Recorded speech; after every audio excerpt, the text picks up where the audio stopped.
আধ্যাত্মিক রোগের থেকে বাঁচার জন্য মৌলিক কিছু জিনিস আছে, গুরুত্বপূর্ণ কিছু জিনিস। এটার থেকে যখন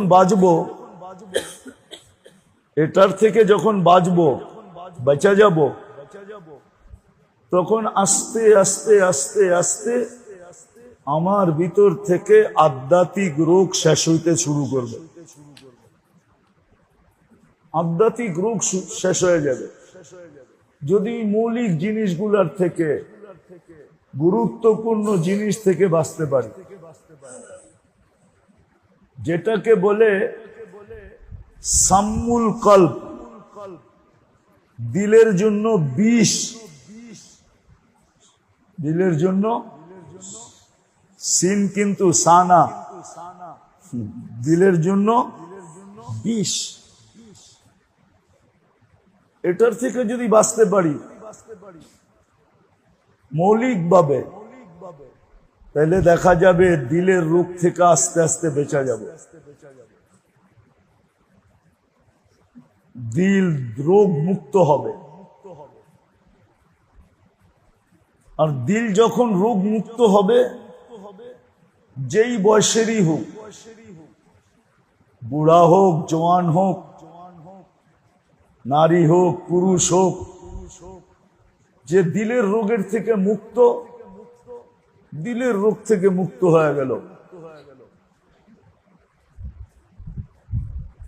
আসলে সেই হলো ফেরেশতা গুণী মানুষ।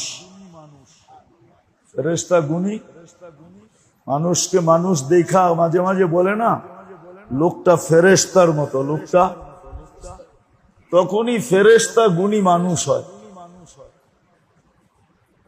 ফেরেশতাদের মতো গুণী মানুষ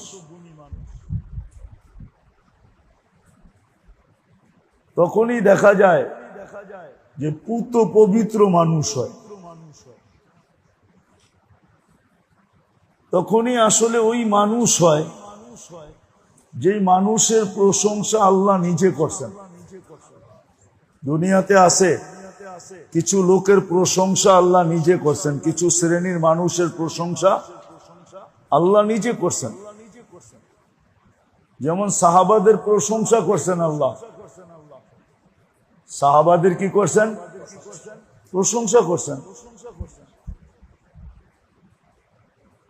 এক জায়গায় না, দুই জায়গায় না, একাধিক জায়গায় প্রশংসা করছেন। যেটাকে এটাও বলা যায় যে কোরআনে 1500 জায়গায় আল্লাহ সাহাবাদের প্রশংসা করছেন। কত জায়গায়? কোথাও ডাইরেক্ট, কোথাও ইনডাইরেক্ট, কোথাও সরাসরি, কোথাও ইঙ্গিতের মাধ্যমে, এরকম 1500 জায়গায় আল্লাহ সাহাবাদের প্রশংসা করছে। আল্লাহ মডেল বানাইছেন এদেরকে।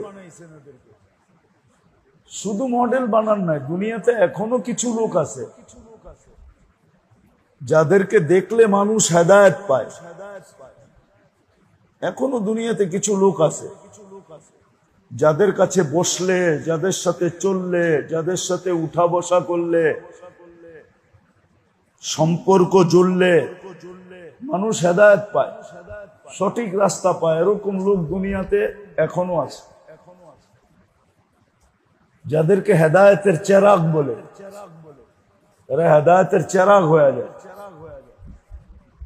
ওই মানুষ বানায় দেয় যখন আত্মার রোগের থেকে কি করে বাঁচা যায়।